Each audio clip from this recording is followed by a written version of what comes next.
Hello guys. आज हम बात करेंगे इंडियन नेवी की तरफ से जो न्यू वैकेंसी रिक्वायरमेंट आई है उसके बारे में।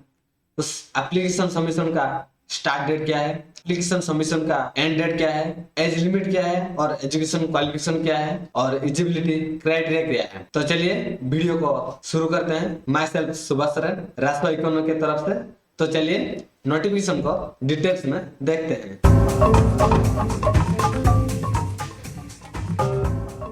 एलिजिबिलिटी कंडीशन की बात करें तो इस पोस्ट के लिए ओनली मेल कैंडिडेट ही एलिजिबल है। इस रिक्वायरमेंट में आपको 3 टाइप का पोस्ट मिल जाएगा। नंबर 1 नेविक्स जनरल ड्यूटी, नंबर 2 नेविक्स डोमेस्टिक ब्रांच, नंबर 3 यांत्रिक। नेविक जो आपका जनरल ड्यूटी है उसके लिए आपको 10+2 पास चाहिए और +2 में आपका साइंस स्ट्रीम होना चाहिए, मैथ और फिजिक्स सब्जेक्ट होना चाहिए। तो नंबर 2 देख लेते हैं।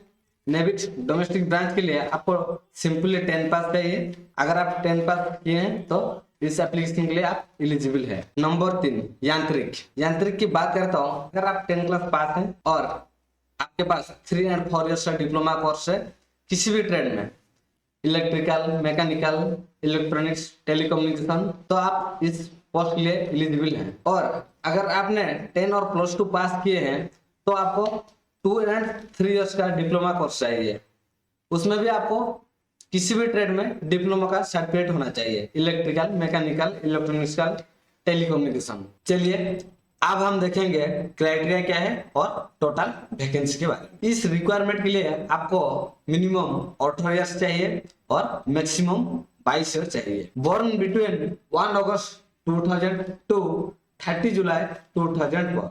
इसका मतलब है कि का जन्म तिथि 1 अगस्त 2000 के बाद और 31 जुलाई 2004 के बीच में होना चाहिए। ये नेविक जीडी एंड यांत्रिक के लिए।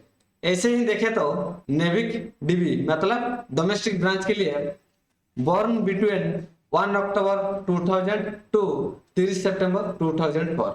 इसका मतलब है कि आपका जन्म तिथि 1 अक्टूबर 2000 के बाद और 30 सितंबर 2004 के बीच में होना चाहिए। एज रिलैक्सेशन की बात करें तो एससी के लिए आपको 5 इयर्स का रिलैक्सेशन मिल जाएगा और ओबीसी के लिए 3 इयर्स का रिलैक्सेशन मिल जाएगा। तो चलिए नेक्स्ट हम देखते हैं वैकेंसी के बारे में। आपका जो है जनरल ड्यूटी, उस वैकेंसी के लिए जनरल कैटेगरी के लिए 112 वैकेंसी है, ईडब्ल्यूएस कैटेगरी के लिए 28 है, ओबीसी कैटेगरी के लिए 7-2 है, एसटी कैटेगरी के लिए 11 है और एससी कैटेगरी के लिए 37। तो नेक्स्ट देखते हैं डोमेस्टिक ब्रांच। डोमेस्टिक ब्रांच के लिए अनरिजर्व कैटेगरी के लिए 12 है, ईडब्ल्यूएस कैटेगरी के लिए 2 है, ओबीसी कैटेगरी के लिए 9 है, एसटी कैटेगरी के लिए 7 है और एससी कैटेगरी के लिए 5 है। नेक्स्ट देखते हैं मैकेनिकल।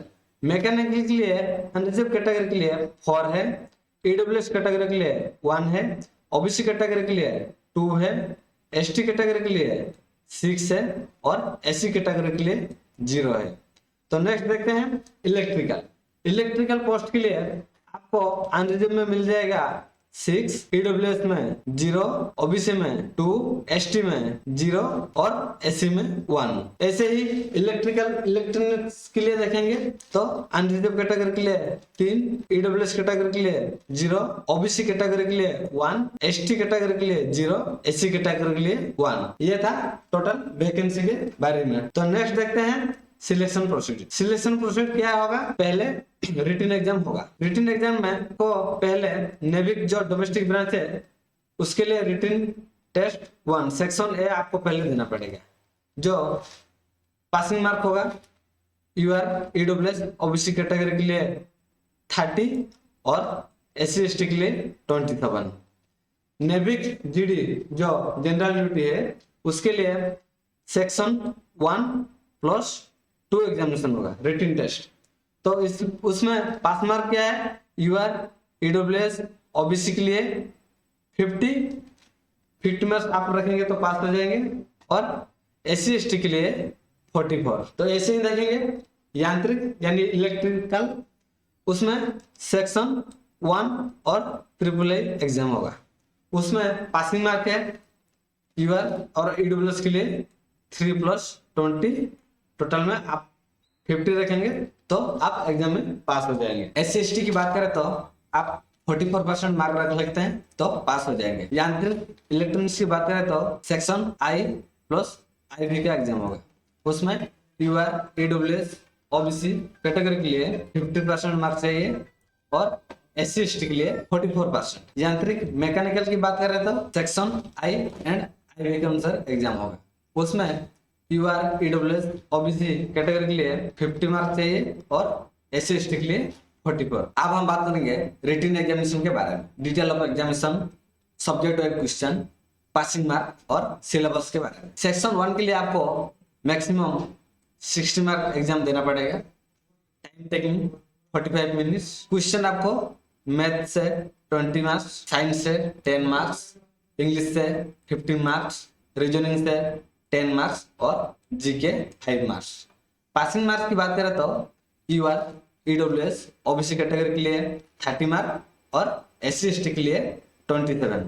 सिलेबस की बात करें तो आपको 10 क्लास पास के हिसाब से सिलेबस आएगा। वैसे ही सेक्शन 2 की बात करें तो मैक्सिमम मार्क आपको 50 मिलेगा और टाइम टेकिंग 30 मिनट्स। क्वेश्चन की बात करें तो आपको मैथ से 25 और फिजिक्स से 25। पासिंग मार्क की बात करें तो UR, EWS, OBC कैटेगरी के लिए 20, SC/ST कैटेगरी के लिए 17। सिलेबस की बात करें तो आपको +2 साइंस के हिसाब से, मैथ और फिजिक्स के हिसाब से सिलेबस मिल जाएगा। सेक्शन 3 की बात करें तो मैक्सिमम मार्क आपको 50 मिलेगा और टाइम टेकिंग 30 मिनट्स। सब्जेक्ट आपको इलेक्ट्रॉनिक इंजीनियरिंग 50 मार्क्स मिलेगा और passing mark UR, EWS, OBC category के लिए 20 और SC/ST कैटेगरी के लिए 17। सिलेबस आपका डिप्लोमा लेवल इलेक्ट्रॉनिक इंजीनियरिंग हिसाब से मिलेगा। सेक्शन IV की बात करें तो मैक्सिमम मार्क 50 होगा और टाइम टेकिंग 30 मिनट्स। उसमें भी आपको इलेक्ट्रॉनिक्स इंजीनियरिंग की 50 मार्क्स मिलेगा और पासिंग मार्क OBC के लिए, EWS कैटेगरी के लिए 20 होगा और SC/ST के लिए 17 होगा। सिलेबस आपको डिप्लोमा इलेक्ट्रॉनिक्स इंजीनियरिंग के हिसाब से मिलेगा। सेक्शन V की बात करें तो मैक्सिमम मार्क आपको 50 मिल जाएगा और time taking 30 minutes. Mechanical engineer आपका सब्जेक्ट होगा जो 50 मार्क्स का क्वेश्चन होगा और passing mark UR, EWS, OBC के लिए 20 मार्क और SC/ST के लिए 70 मार्क। सिलेबस की बात करें तो diploma level mechanical engineering syllabus के अनुसार आपको मिलेगा टोटल क्वेश्चन। तो चलिए नेक्स्ट देखते हैं इस एप्लीकेशन का स्टार्ट डेट क्या है और लास्ट डेट क्या है। इस एप्लीकेशन में आपको 300 पोस्ट मिल जाएगा। एप्लीकेशन अप्लाई करने का स्टार्ट डेट 9 सितंबर 2022 से 22 सितंबर 2022 तक। एप्लीकेशन फी की बात करें तो SC/ST कैटेगरी के लिए आपको फी नहीं देना पड़ेगा। EWS, जनरल और OBC कैटेगरी के लिए 250 एप्लीकेशन फी पे करना पड़ेगा।